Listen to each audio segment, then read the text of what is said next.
Coca-Cola up 1.4% after its fourth quarter organic revenue topped analyst estimates.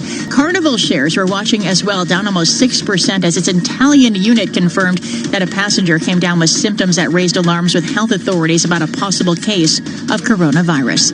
And that's a Bloomberg Business Flash. Tom, John, and Lisa. Karen, thanks so much. Folks, this is the conversation of the day. If you have anything to do with global Wall Street, I walked in the door this morning and said, is Damien on the planet? Get him in here. Damien Sassower, Senior Vice President Correlation for Bloomberg Markets this morning. Damien, I got 8 ways to go. John's got another 6 ways. Lisa's got 15 ways to go. What does Brazilian real signal? I mean, within the EM space, I'm looking at commodity real. It's almost through to record weakness as well. It's suddenly, can you just say it's China and Wuhan virus, or is there more going on here? Well, everything is digital, Tom. Commodities no longer matter. I mean, look, if you just look at the real, yeah, it blew through 420. It's at 424. It's a new high.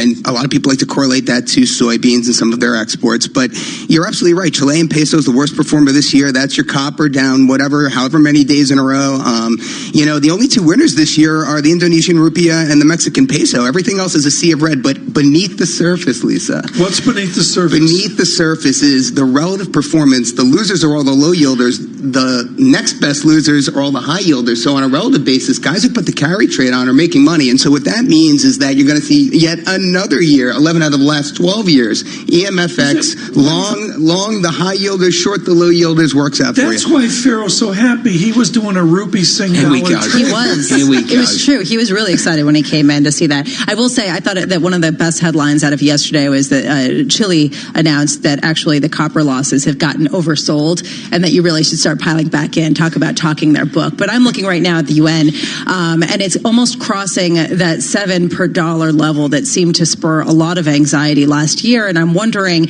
whether this time around we're going to see a similar kind of reaction or this is different. Well, again, just looking at that, you take what the market gives you. And when you had vol just a few weeks ago at those levels and you saw that, the yuan onshore-offshore cross had inverted basically and was going nowhere. You take what the market gives you. That's the cheap way to play any sort of disturbance in China whatsoever. The market had completely priced it out. And now you see that completely blowing out yet again. And it's just an inexpensive free call option on maybe something happens. So it's just amazing to me. I said it the year-end turn. You lean into these disruptions. 40 bips on 3-month 10-year U.S. We're now flat. Get used to flatter curves. There is a dearth of high-yielding cash flow lean collateral. into it. Are you saying buy the UN? Well, no, I say buy the spread. Or short the spread. I say you take advantage of what the market gives you because beneath the surface of it all, the pipes that make these markets work, that's really where it is. So, I don't want to get into repo and all that stuff, but you just can't deny the fact that, cash flow yielding assets are getting sucked out of the market. This pool of negative yielding debt has jumped by $2 trillion in the last 2 weeks alone to $12.9 trillion. That's a big jump. And the longer we see that, it's just that gravity of zero that's going to pull the long end down because the only thing you can do as a fixed income manager is to move out along the curve, take more risk by extending duration because there's just nothing left. Damien, difficult to do that in the face of a growth scare. And we do have a growth scare right now. Are we saying the T word here, transitory? Is that what you see in China at the moment, that this whole episode, as tragic as it is for a lot of people, that it's transitory for the global economy? I live in an emerging market world, so I know everybody tries to equate that with growth, but I do think we live in a zero-sum game in a lot of ways, and I do think that, you take from one hand, you give to the other, and so what you're seeing in certain pockets, and yes, you might see the initial reaction over the short term from and it's going to be bad. Look, we're going to get PMI tonight, Jonathan, and so you're going to see some evidence. China PMI? Yeah, so we're going to see, the market's expecting really no change whatsoever, but you are going to see, I think, something there, a little something there, and it could be really bad. We don't know how these numbers are going to go, but it's definitely something that you're going to have to watch, and there's no question about it. Right. China's now a service-oriented economy. It's going to be a bigger impact than SARS, or has the potential to be, certainly. So there you have it. There's your comp. What is the destabilizing influence on broader EM? I'm looking at the Bloomberg Commodity Index, which is actually really good math, and whether it's nominal or inflation adjusted, it's essentially historic weakness as well. Can EM get out of its way to prosper after this virus? So it depends what asset class, because, if you look at EMB, which is the world's largest emerging market bond ETF, we're at all-time highs right now. But But if you look at EEM, which is the MSCI Emerging Market Equity ETF, you've just plummeted pretty significantly. So again, it's how do you want to play these markets? And, the way I see it is, do fundamentals really matter anymore, Tom? I mean, come on. If you just look, oh my word, you're on the edge of Bob Prince there. I mean, look at BlackRock. Look at their big themes for this year. I mean, they're telling you the calculus is in the quantity of money outstanding. So look at central bank balance sheets. Okay, M2, I get it. Does M2, M3, M4, M0, Kudlow's M0, does that matter to EM? They're looking at an implosion here. Well, Lira's a 6. I mean, Tom, between me getting Bloomberg back on Verizon Fios and pouring over the reams of data coming out of central banks. I'm happy about that. Are you kidding me? I live in Westchester. I mean, I never for 3 years since I've been here. You live in Westchester? How did you get on this show? How did you not know that? I keep plugging. No, I mean, it's nice to have it back. I mean, I had a look. Awesome news, I agree. News. I mean, nobody's talking about it. I found up on myself. I'm talking about it. You're talking about it. We're talking about it. You go home and watch Pharaoh on TV? Now I do, of course. Sick. I mean, it is sick, I know. I mean, look at his glasses. He looks so handsome. I can go home and watch myself on TV now. We have a consultant in to be sure Pharaoh gets the proper look with his glasses. Can we be clear? Very handsome. My wife is trying to make me change my glasses and pick those glasses out last night. Oh, really? Wow. Yeah. Really? And I said I can't wear them because Pharaoh's Damien, great to see you. Damien, thank you. Very Send my valuable. regards. Very valuable. Damien Sassa. Lira, Chief Market Credit Strategist. What is he? He's the Chief Market Credit Strategist. I thought he's had a cable distribution. Turkish Lira, 5.98 Lira, right up against a 6. And a Real, John, earlier, 4.25. I completely missed the move in Real. Some of these EM currencies taken on the chin. Yeah, breaking down as you see what's happening in the commodity market as well. 12 straight days of losses for copper on the London Metal Exchange. If you're taking a look at S&P 500 futures, we're negative. When this session lows, Tom, we're down at 10 to 1%. Negative 27 on SPX. The Dow futures negative 222. Dow 28,488 as well. The VIX 17.97. This is Bloomberg. Stay with us.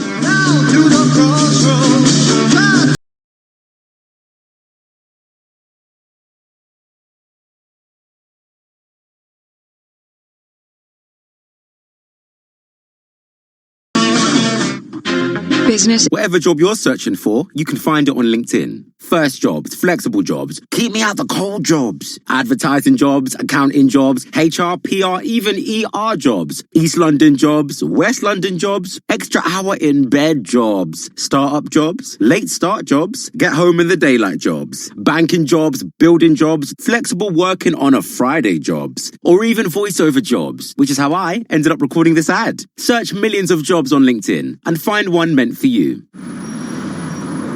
Hey, have you heard? The Mayor of London has launched his latest van scrappage scheme to help tackle London's toxic air. Small businesses or sole traders like me with a polluting van could now get £7,000, which you could use to trade up to a Euro 6 vehicle.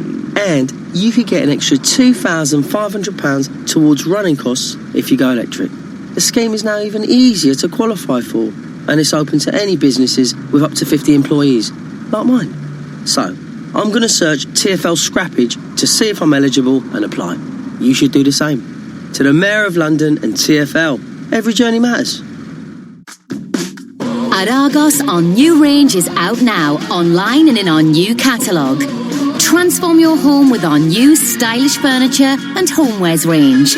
And join in the fun with this season's latest tech and toys. With Argos, you're good to go. Subject to availability. Ready to unleash your inner child? Does your Thursday afternoon need some more adventure? At Universal Orlando Resort, your holiday delivers just that. More tropical chills at Universal's Volcano Bay. More mischief with the Minions. And more thrills in the wizarding world of Harry Potter with an epic new roller coaster now open. So leave the gray skies behind. Book your Universal Orlando holiday with TUI. Kids go from just £299. Go to tui.co.uk/universal or visit your nearest store in London. Select dates, limited availability, height restrictions and conditions apply at all protected. Don't miss Super Bowl 54 because you can't watch the game on TV. Lights in over the left guard, touchdown! Listen to every second of the action with your phone, tablet, computer, or connected device. All you need is a TuneIn Premium subscription. Search Premium to upgrade today. Ah, finally another commercial, said no one ever. Visit tunein.com/premium to upgrade now and get over 45 commercial-free music stations. The puck drops. 12 players face off to win. The suspense is pure torture, but you wouldn't miss this for the world. TuneIn brings you every minute of the NHL season. Listen live to hockey when it matters most on TuneIn. TuneIn remembers the life, the success, the legacy of Kobe Bryant. Buckle up for Kobe! Five-time NBA champion. It was my dream to be a Los Angeles Laker. The Lakers repeat back-to-back titles. Devoted husband and proud father of 4 daughters. I love having girls. They're awesome, man. People are in disbelief that this global and cultural icon could be gone. Search Remembering Kobe Bryant on TuneIn for podcasts and interviews of the legend, Kobe Bryant.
Fill the trolley with your favourite brands at Asda. With a 55-pack of Fairy Pods washing capsules for only £8, that's 14.5p per wash. And a 2-pack of Plenty the Extra Big One kitchen roll for just £2. Big brands, small prices. Don't compromise. Asda. Save money, live better. Selected stores and lines subject to availability.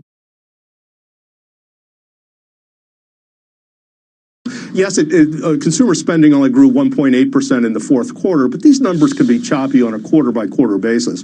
And so, Rick reported the initial jobless claims for last week. I mean, they remain very low, so the labor market remains in a very good place. That creates income.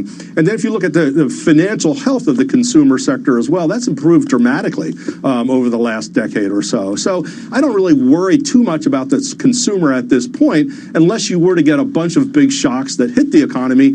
I don't know if coronavirus is that big, that kind of a shock, but we'll certainly keep an eye on that. Yeah, I mean, clearly that was at least mentioned. Of course, the Fed, I guess, in a very subtle way, did downgrade its assessment of what the consumer is up to. What does this all mean in terms of the run rate for this year's GDP and even the first quarter for you? Well, so yeah, for the first quarter, and Steve was talking about this earlier. I mean, our estimate here is about 1.2%. We know that there's going to be a big contraction in production at Boeing. We're going to get an inventory swing here in the first quarter.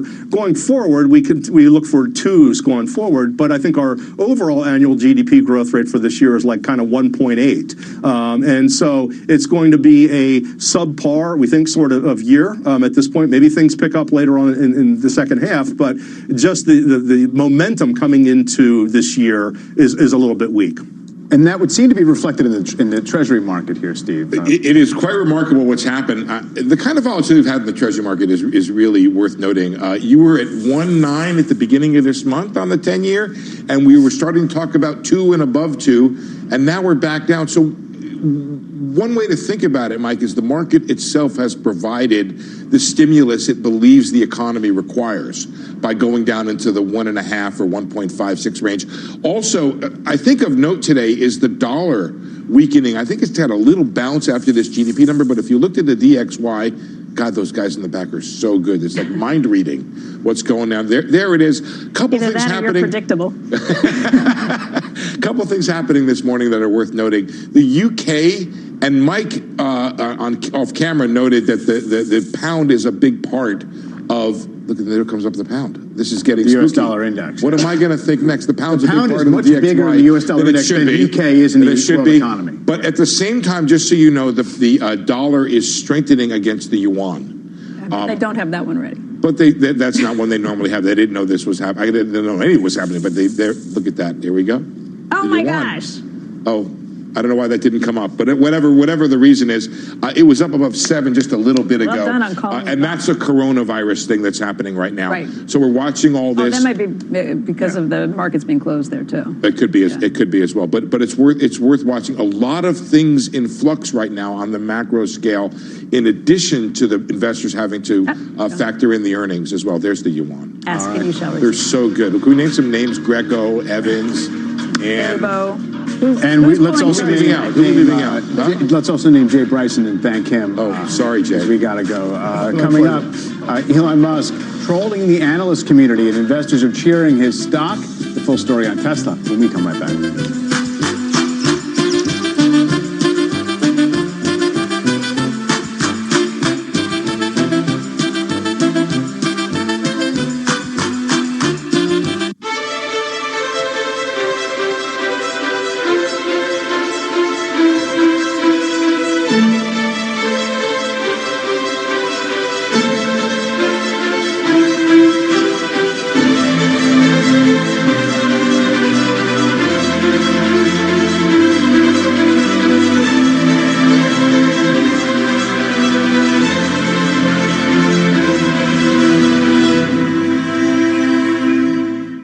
Your muscles and joints have met their match with the new Freedom Compression Sleeves from Copperfit. Now with more compression that you can begin to feel the instant you put it on. The second I put it on, it was just wow. Oh my gosh, this thing is amazing. I wear it everywhere. An everyday wear copper-infused sleeve that feels good as it reduces swelling and relieves pain. I can't remember the last time I was able to work a full day without knee pain. It became my answer. It's real simple. It works. Available now at these fine stores. Hey, our workers' comp insurance is expiring. Should I just renew it? Yeah, sure. Hey there, small business owner. Pi Insurance here with some sweet advice to stop you from overpaying on workers' comp. Try Pi instead and save up to 30%. 30%? Really? Sure. Get a quote in 3 minutes at easyaspie.com. That is easy. So, need another reminder? No, I'm good. Reminder for what? Oh yeah. Need workers' comp insurance? Get a quote in 3 minutes at easyaspie.com. Wondering which credit card is right for you? Introducing CNBC Select, the authority on all things credit cards. We do the research, you reap the rewards. Head on over to cnbc.com/select. Keys. Check. Phone. Check. 70s playlist downloaded. Check. Nice. There's one more thing you should check before you leave. Your travel. There's a new cycleway under construction between Kensington Olympia and Brentford Town Centre, so expect delays due to lane closures at the junction of Kew Bridge Road and Chiswick High Road. Plan ahead at tfl.gov.uk. To the Mayor of London and TfL, every journey matters. What do you do to be an everyday superhero, like Mary? So I know it's tempting to pour used cooking oil straight down the sink, but I spoke to the local council and they said the best way to get rid of oil or fat is to collect it, once it's cooled down, of course, in a used container. And then you can scoop it out and put it in the bin. Cooking oils and fats block thousands of pipes every year. Save our sewers, rivers and seas by putting them in the bin, where they belong. Visit thameswater.co.uk/bin it. Together, we can care for the environment.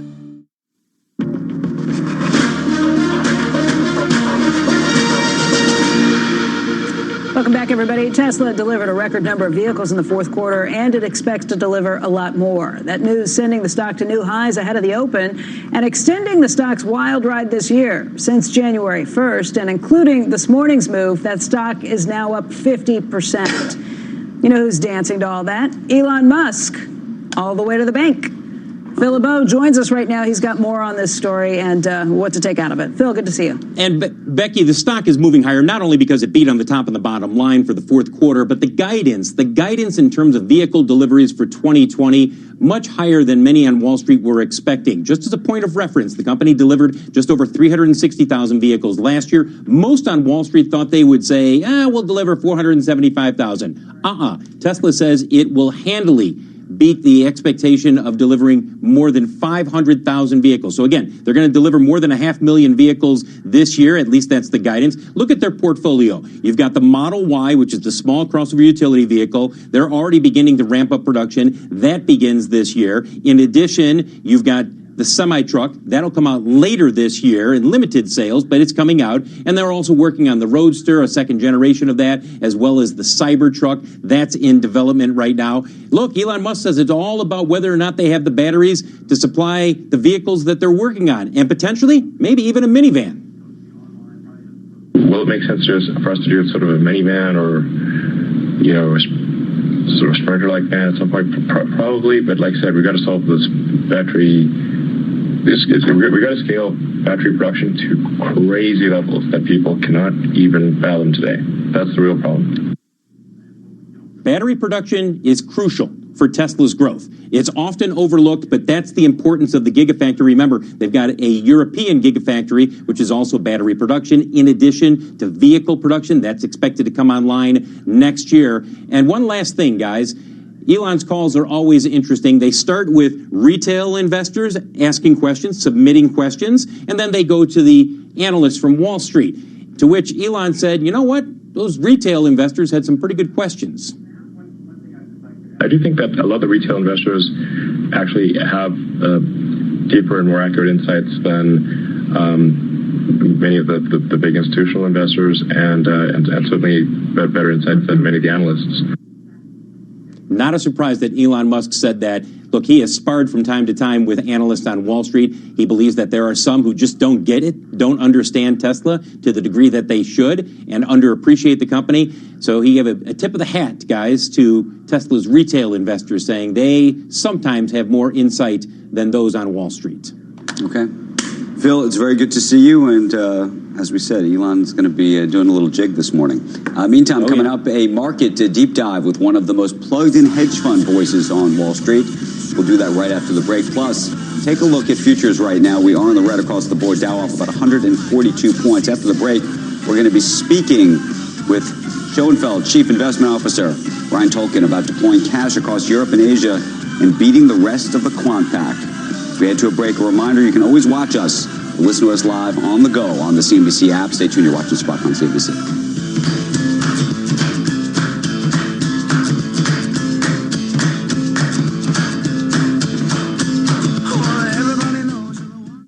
Between what is hoped for and what can be, there's a bridge. Between endangered and protected, there's a bridge. Between chaos and wonder, there's a bridge. There from the beginning to where we stand today. One company, one promise. If you can imagine it, we will build a bridge to get you there. Cisco, the bridge to possible. Hey, saved your seat.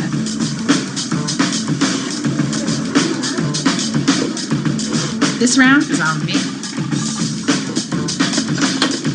Hey, can you spot me? Come on in. Find your place today with Silver Sneakers, included in most Medicare Advantage plans. Enroll today by calling the number on your screen or visit getsilversneakers.com. Most homeowners draw a blank when asked what their home projects should cost. That's why at Home Advisor, you can see what others paid for similar jobs in your area. Start your next home project knowing what you should pay. Go to homeadvisor.com or download the free app. Come and get it like you own. Introducing the Right Now sale from Vistaprint. With up to 50% off almost everything, it's the perfect opportunity to try a fresh new look. Use promo code SAVEBIG and own the now during the Right Now sale from Vistaprint now through January 31st. People take museum-quality photos of things every day, like grapefruits. We invented the ever-popular feet on the beach genre and the don't forget your parking spot genre. We share photos of friends and food and friends as food. And because we're so good at taking photos, we're also really good at doing taxes. People can be good at anything. Yes, even taxes. Intuit TurboTax. It is the biggest week of earnings, with half of the Dow and a third of the S&P set to report. Boeing is reporting its first annual net loss since 1997. I believe in this airplane. I believe in the engineering of it. We've closed over half of our stores in China, and it is a very dynamic situation. We are estimating that we're going to grow 28 to 30%. This company's a juggernaut. iPhone beats, wearables up 44%. It is an earnings abundanza. Watch or listen to CNBC live on the app. We're under an hour till the opening bell on Wall Street. Dominic Chu joins us now with a look at some of the morning's top stock movers. Good morning, Dom. Top of the morning to you, Michael, as well. It's the busiest day of earnings season and some big names on the move so far. Let's start off with shares of Altria. The U.S. tobacco giant is lower by around close to 1%, maybe a little more or so, on roughly 10,000 shares of pre-market volume. This after it reported quarterly profits that matched analyst estimates. Though revenues did fall shy of expectations, results were hurt in part by a $4.1 billion charge it will take to write down the value of its investment in e-cigarette maker Juul Labs. So those shares on the move to the tune of 1.25%. Now you got shares of Coca-Cola. The non-alcoholic beverage giant up about 1.5%, roughly 115,000 shares of pre-market volume. It too matched analyst consensus profit estimates, but revenues were actually better here than expectations, helped along by new product launches like the Coke Plus Coffee line, also the expansion of the Coke Zero Sugar line of drinks as well. So those shares up nearly 1.5%. And then we're going to end on shares of Biogen, up about 2.5% pre-market, roughly 15,000 shares of pre-market volume after the biopharmaceutical company reported profits and revenues that that both beat analyst estimates. The results were helped in part by stronger sales of its multiple sclerosis drug franchise. Biogen also offered a full-year profit forecast, though it did fall short of some forecasts when you look at the midpoint of the range. So, Andrew, 1 red, 2 greens, busiest day of earnings. I'll send things back over to you. Hey, Dom, thank you for that. Appreciate it. Right now, we want to talk about where to put your money to work around the world. Our next guest oversees more than $30 billion as Chief Investment Officer of Schoenfeld Strategic Advisors. It's a hedge fund with a multi-strategy approach, including quantitative, fundamental, equity, and tactical trading. And joining us right now is Ryan Tolkien, Schoenfeld Chief Investment Officer. Good morning. Thanks for having me. Good morning, Andrew. We've been talking all morning, and frankly for the past week, about the coronavirus and how it's impacting investing. And I know you probably have some thoughts about what you're doing about it, given you have investments around the world. Yeah, absolutely. So the coronavirus is certainly a big thing and something that we're very focused on. I don't think we have a macro perspective in terms of exactly what impact it will have long run on the market. That said, we run a quantitative strategy, a long-short fundamental strategy, and an event strategy at Schoenfeld. And so we're very focused at understanding at the single stock level who the relative winners and losers will be, depending upon how each of these scenarios plays out with the coronavirus over the next several months. And so, you know, it's hard to make a call exactly when the coronavirus will peak out, but it's clear that while there may be some short-term impact from it, we think long run there'll be some opportunities that come from it. You're buying? We're not necessarily buying here today, but we are sitting back and understanding, depending upon when we sort of reach kind of the amount of peak. Okay, but let me ask you a question. So we had David Tepper had texted Joe, I don't know if you remember, but 2 weeks ago, and said basically buy everything, you know, with both hands until not. And we don't know where he is right this moment on this. We should probably send him a note. But by the way, that was before coronavirus. That was before coronavirus. Then we had Paul Tudor Jones on from Davos, and he said, actually, guys, I would sit on my hands for a little bit right now because this coronavirus thing is going to play itself out, and I really want to understand where that goes. So I actually wouldn't do much.